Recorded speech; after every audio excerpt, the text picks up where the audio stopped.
It is the technology show where we translate geek into regular speak.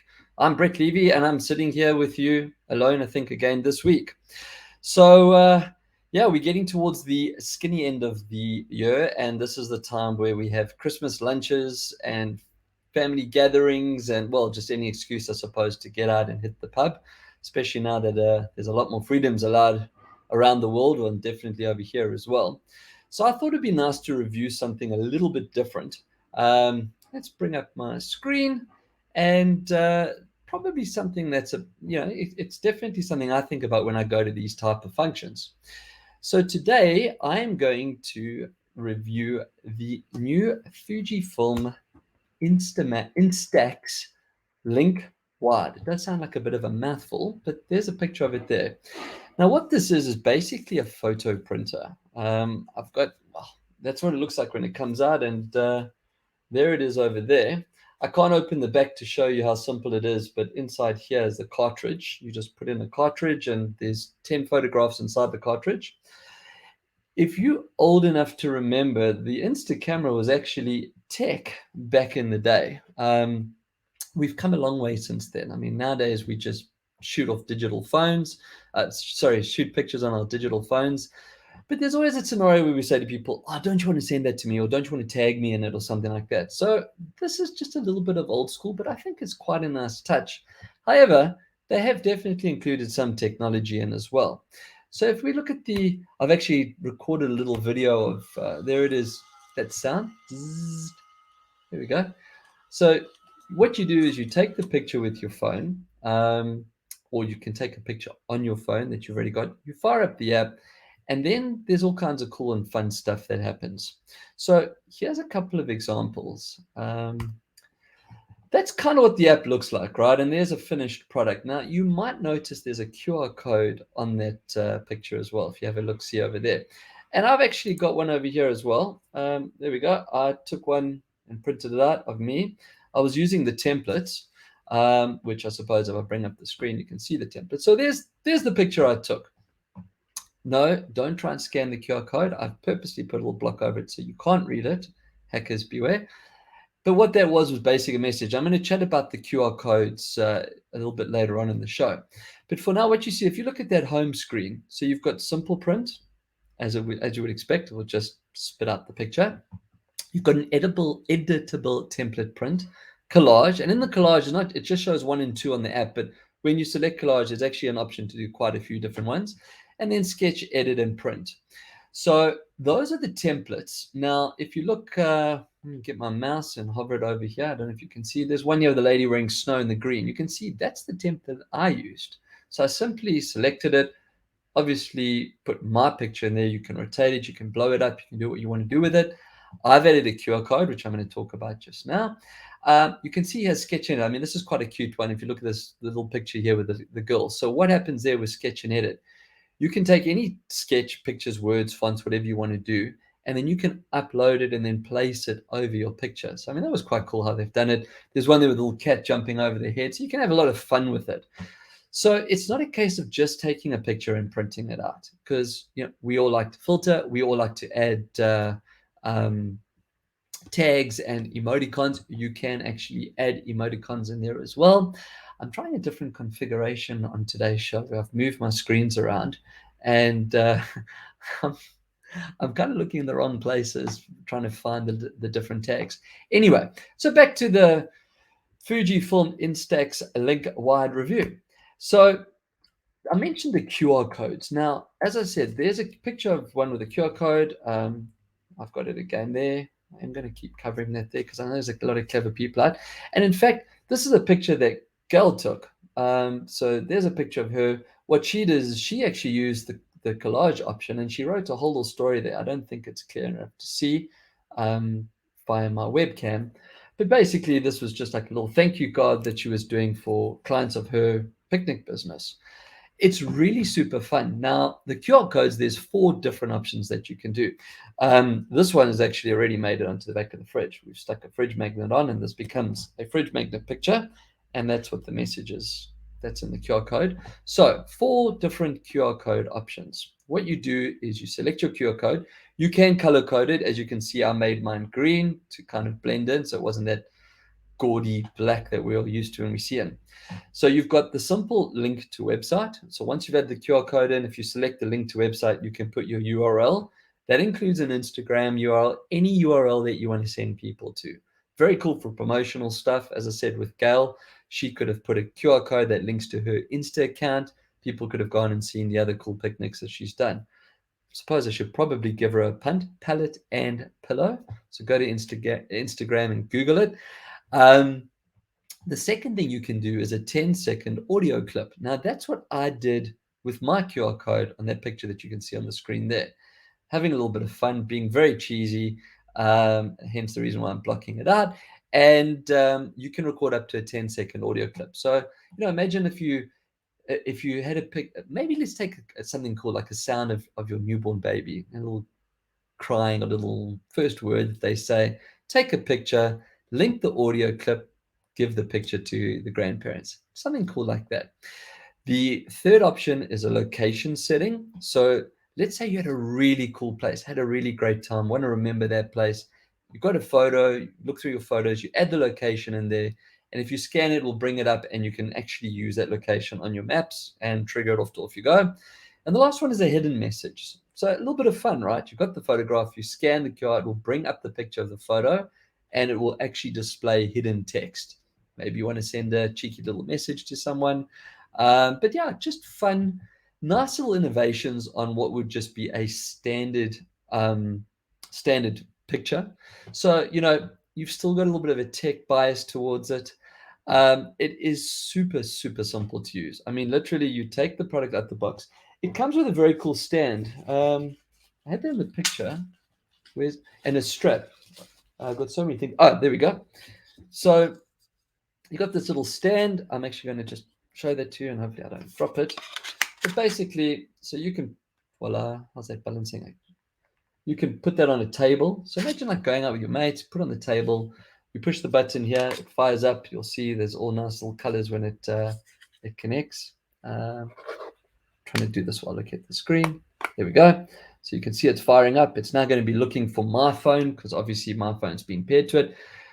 I did notice when I try to connect 2 devices, I think it can only connect to 1 device at a time, which makes sense, right? So if you are in a social gathering, just disconnect your phone from it if someone else wants to print one of their pictures. Super easy. Use a little video clip. It comes out in 90 seconds, shake the picture, and there it is, done. You can also in the print settings, by the way, choose more than 1. So if there were 3 of you or 4 of you and you all wanted to copy the picture, you don't have to actually sit there and do it each time. Just change the number. And yes, it does save the picture to a photo album. So if I go into my photos over here, there it is there. So I've actually saved it into my photos. So I can still share the photo digitally as well. So very cool, very fun. As I said at the beginning of the show, the reason why I was looking to review something like this is, and in fact today I'm off to a nice festive lunch. Going to have a little bit of a boozy session with some of my work colleagues. So I think the Instax Link Wide will probably have to come with me. In fact, not probably, I will take it with me. And it does have a nice little strap as well, like you can carry it on your arm. I haven't put that on there. I would probably carry this in my bag. But, if you were going out and you wanted to take it with you, you can put a shoulder strap on, a wrist strap on it. So there we go. Available online, just Google FujiFilm Instax Link Wide. I think the word wide, hence the picture. I mean, it's quite a nice wide size format. There was a previous version. It's quite a thin one. It makes small little pictures. I've actually got a couple of those up on my fridge that someone gave me of a picture of one of my old cats. So yeah, good fun. Had fun reviewing it. Super easy to use. Charged up on a USB cable. And that's it. So that's the end of Things with a Z. Business tech news. Oh, okay. So the last couple of weeks, I've done a few different Google reviews. One of them was the Pixel 6 and the Pixel 6 Pro. This bad boy over here. So just so you can see, it actually is my phone. There's my screen. They're up on the screen. But the reason I wanted to mention it, what a lot of people don't realize is Android does updates probably annually, the same as Apple would do, like a big major update. And there's a couple of patches in between. What Android does a little bit differently is they come up with some really cool super functions that actually pertain to the dedicated OS version that phone manufacturer makes. Pixel's no different. Now, the one thing that's really cool, and I've put that up on my screen for you, if you've set this function and before the privacy freaks go, oh, they're listening to everything we're doing. No, they're not. They're listening to whatever you allow them to listen to. And I have all my devices on throughout the home, listening the whole time because I want them to respond when I ask them a question. But more importantly, they probably serve me adverts that are more relevant to me based on the topics that I discuss and the things that I do. So back to the update on the Google Pixel 6. Well, in fact, I think it applies to from 4 onwards. So if you have a 4, 5, or 6, some of these, if not all of them, will apply to you. But if you look at the screen at the moment, in fact, I can zoom in. At the very bottom there below the fingerprint, so there it is on normal home screen and back zoomed in again. You see it says there, always like this, Bombay Bicycle Club, which is a band. I had that song playing in the background and I've turned this feature on so that it actually listens to the song. So instead of having to open a phone, look for Shazam or ask, what song is playing, it's actually there all the time. And the reason for that, just really clever.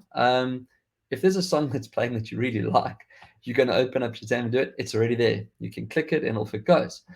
So they've enhanced the library. They've enhanced the abilities to find more. So that's one of the new updates that have come in. You don't have to do anything on your phone. You can now also access Snapchat from your home screen. I don't have Snapchat. If I do, I don't use it. Don't really have the need for it.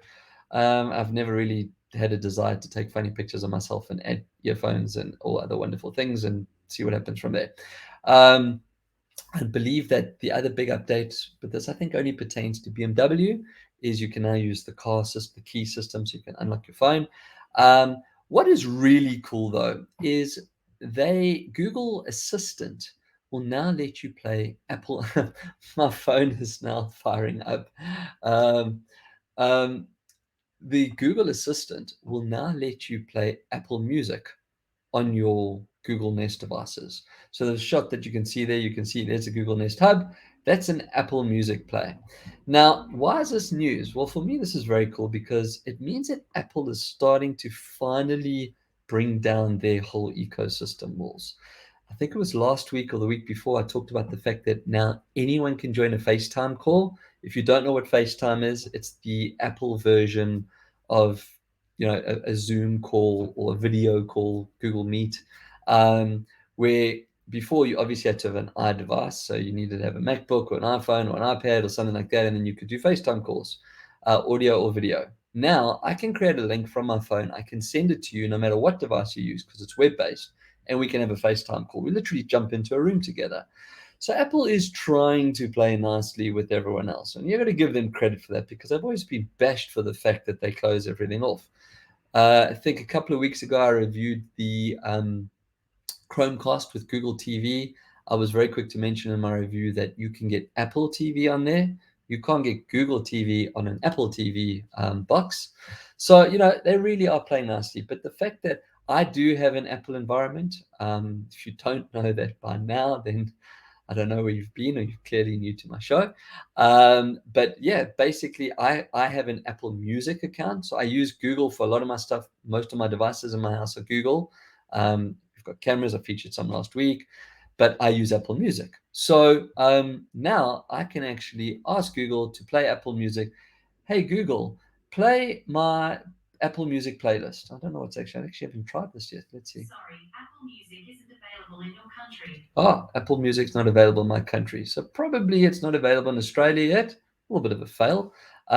Or I'm using a VPN at the moment. I might be somewhere else. But there we go. So proving the show's live.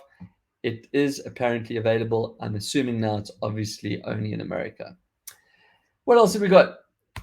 Okay. So very proud moment. University of Sydney have designed the Phoenix 99 Bionic Eye.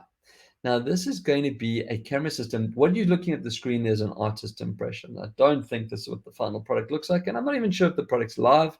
They've been testing it in simulated situations, as far as I know. But basically, if you have a degenerative disease that's causing vision impairment or even blindness, the hope is that the Phoenix 99 Bionic Eye, which I really do hope they rename because it's a terrible long name, is designed that it will actually sit on the damaged retina, and the camera will sit here. Well, you can see on the picture, but it sits like as if it's a pair of glasses. There's a little camera, and what it does is the implant goes. It is surgery, by the way. There's an implant that needs to go into the brain. There's an implant that needs to go to the retina. And then the camera will see what it sees, and it will put that light image onto the retina, and the retina will then tell the brain this is what it's seeing, and the idea is that the brain will actually see. Now, this is incredible. As a sighted person, yes, I wear glasses, but I couldn't imagine losing my sight. Sight and sound, I mean, those are the two inflictions that I couldn't actually imagine losing. So, this is really exciting tech that if they do get this right and the trials prove successful, there are thousands, hundreds of millions of people around the world that could benefit from an invention like this.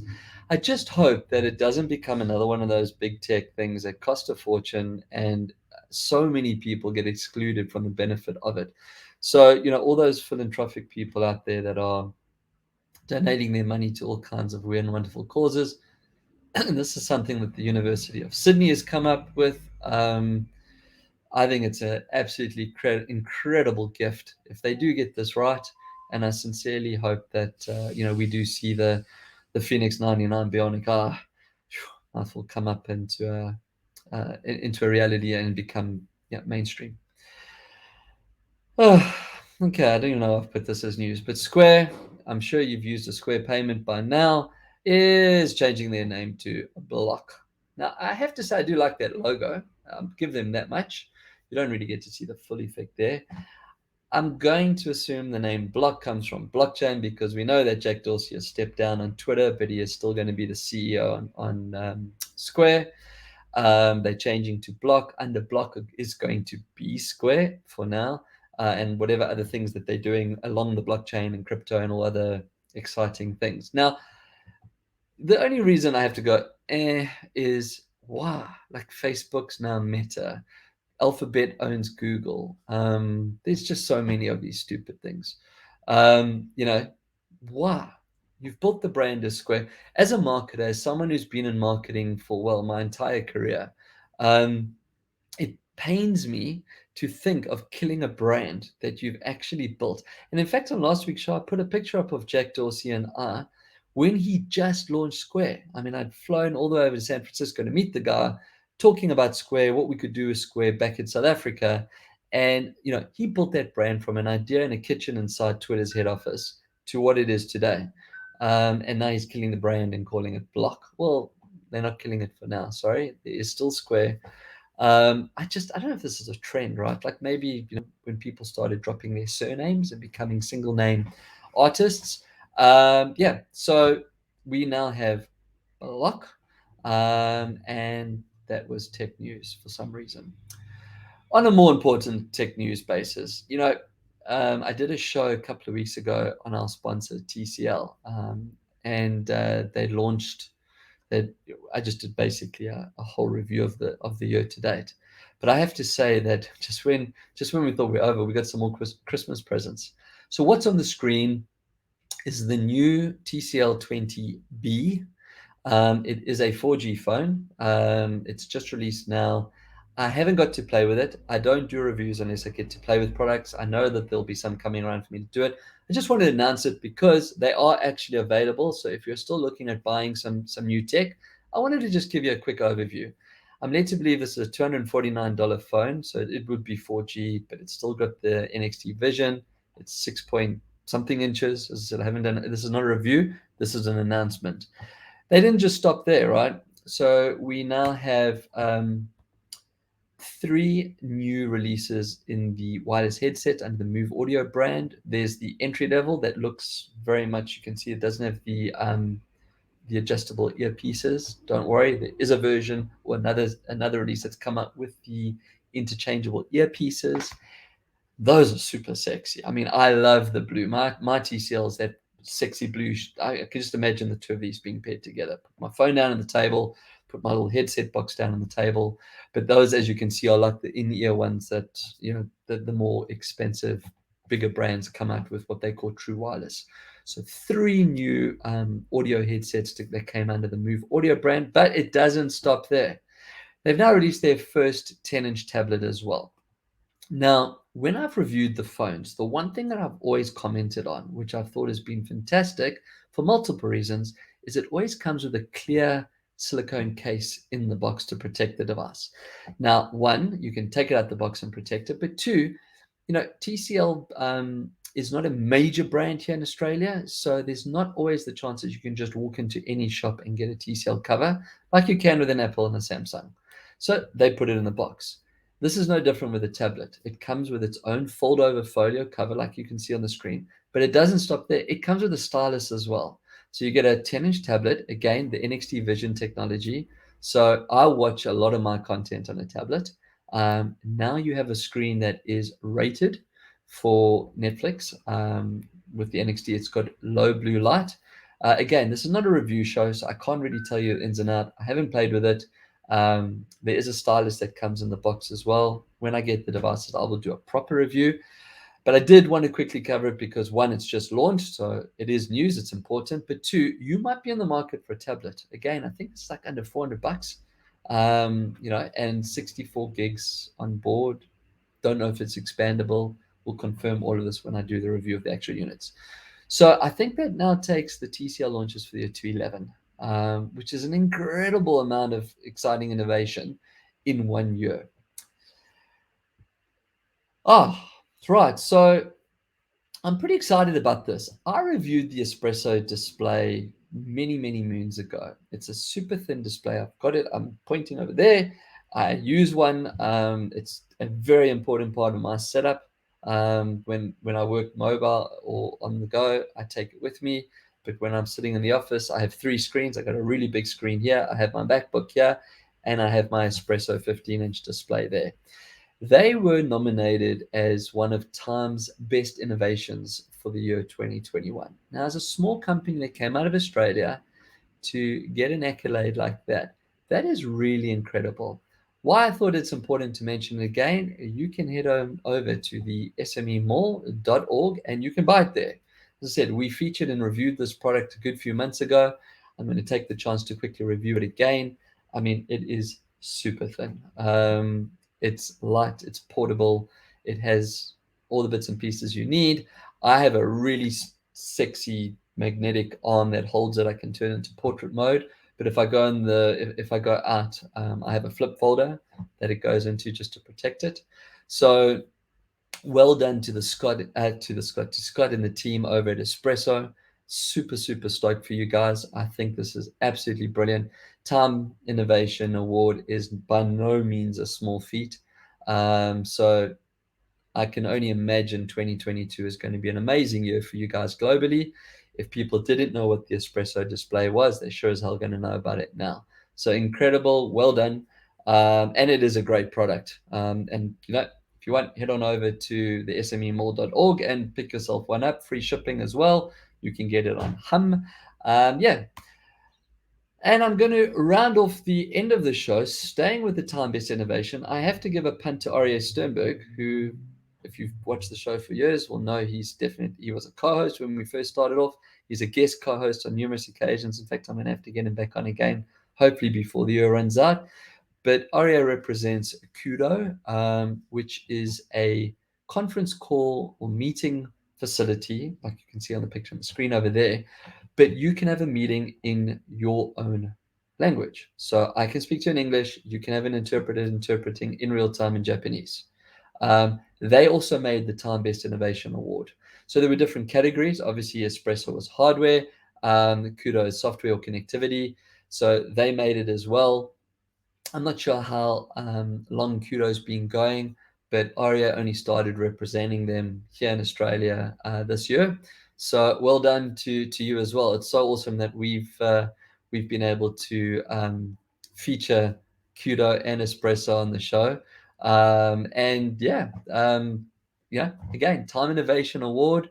I know that there was a Microsoft Teams certification that recently happened as well. So well done. Just it's awesome way to end off a really tough year when you get a little bit of good news like that. So awesome new products from TCL. Espresso Display wins a Time Innovation Award. Aria and Kudo get a Time Innovation Award. Square becomes Block. And yeah, can't think of anything else. And of course, we could actually taken all of that and put into a picture and printed it out. And I think that brings me to the end of the show. Are there any questions that have come through? Yes. Last week you reviewed a Chromebook. I have one, but can't find the deleted folder or trash can. There's a very good reason you can't find the deleted folder or trash can. There isn't one. So I hope I've saved you some time now in searching. However, and the only reason I know is because I kind of actually looked for this myself. If you created a doc in Google Docs, or Sheets or whatever, and you deleted it, it actually will be in the trash in Drive. Now, it will only stay there for 30 days, and then Drive actually auto clears. I'm not sure if that's a setting you can change. I don't know. But I do understand the default setting is that if you delete a document, this is just to free up memory, right? Drive is a cloud-based platform. Memory is the currency. You obviously want to keep as much of it available as possible. So if you have created a document, to whoever's asked the question, if you've created the document in one of the workspace environments, Sheets, Docs, etc., it will be in the trash folder in your Drive. However, there's a lesson to be learned here. If you haven't created the document in Drive, so if you've created the document on your Chromebook, like, I don't know how you would do that without it, but I mean, you could use one of the third-party apps. You could have used Microsoft 365, or you could have received the document as an email or WhatsApp or something and downloaded it. Rule of thumb, put it into Drive. Just right-click, save to Drive, or drag it into the Drive folder on your Chromebook, and then it's there. And that way it's a safeguard. So yeah, unfortunately, if you haven't done that and you've deleted it, it's gone. There is no way of getting it back. This applies to USB devices as well, by the way. So if you've plugged external storage, your SD card that can go into your Chromebook, if you have that facility, or if you've plugged in a thumb drive, a flash drive, and you delete on that drive, it's gone. With my MacBook, and I assume with Windows, when you delete on a external memory device, it moves it into the trash can. Only if that device is connected and you empty the folder will it delete off the drive. So just another tip there. Any more questions? Yeah, here's another question. Now with USB-C, can I use any charger on any device? So the answer to that is yes and no. From a liability point of view, I'm going to have to say it is recommended that you use the supplied power station or power pack that came with the device. Liability outside. I don't know if manufacturers can actually hide behind that anymore. I think the last 3 versions of iPhone have come without a charger. My Pixel didn't come with a charger. Trying to think of what else didn't come with a charger. In fact, if I stand corrected, but the FujiFilm Instax Link Y didn't come with a charger, just came with a USB cable. So the thinking behind that, and specifically USB-C, because the EU is pushing for the fact that we already have so many chargers lying around that accept the old USB-A, that we should just be able to charge. It might be quite hard to hide behind that liability to say, well, you didn't use our charger. Well, Apple, you didn't give us one. However, I said yes and no. So the yes part could be that if the charger is too powerful, it could send too much charge down to the device. Now, I'm not an expert on charging, and I've plugged in lots of different devices. What I can tell you is that if you use a charger that is below the spec, I'll use an example. I'm actually going to stay with the Chromebook. So I was in my room. I had the normal USB charger that I use to plug in and charge my phone, which is probably an output of 5 watts. And I plugged it into the Chromebook because my Chromebook was really low on battery, which is quite a rare thing. It did charge, but a warning came up and said, charging with a low power charger, charging times will be influenced. So if you use a charger that's too below or below the desired watt requirement of that device, it will charge, but it will charge slowly. Equally, and again, depending on the devices, if I use a 85 watt charger on my MacBook, which is ranged for 65 watts, spec for 65 watts, it will charge, but it will step itself down to 65 watts. So I think just be careful. Maybe, maybe the thing is you can use any charger. Don't use like really dirt cheap ones. I mean, like TCL, for example, still sends a charger in the box. I use that. In fact, I've got one that's powering something else somewhere else as well because it's just there. So I think don't use no-name brand chargers, and that should always be a rule of thumb. Don't go out and buy these no-name power packs and chargers. You don't really know what was being put in. There's no maybe. Well, I can't say there's no, but there's probably not any really good quality control that goes in there. This is all about price as opposed to the quality of the build. Buy a good charger. I actually have the new Google 30 watt charger, which is a USB-C charger. I can charge my MacBook on it. I can charge my Chromebook on it. I can charge any of my mobile devices on it. On my MacBook, it does take a bit longer because it's, as I said, spec for 65 watts. But when I'm traveling, I can now take one charger and charge multiple devices that have a USB-C port. So hopefully that answers the question. If that was Q&A, that means that we're at the end of our show. So hopefully I get to, maybe it's a precursor of what I'm going to be reviewing next week. But until next time, keep your screens clean and your knobs shiny.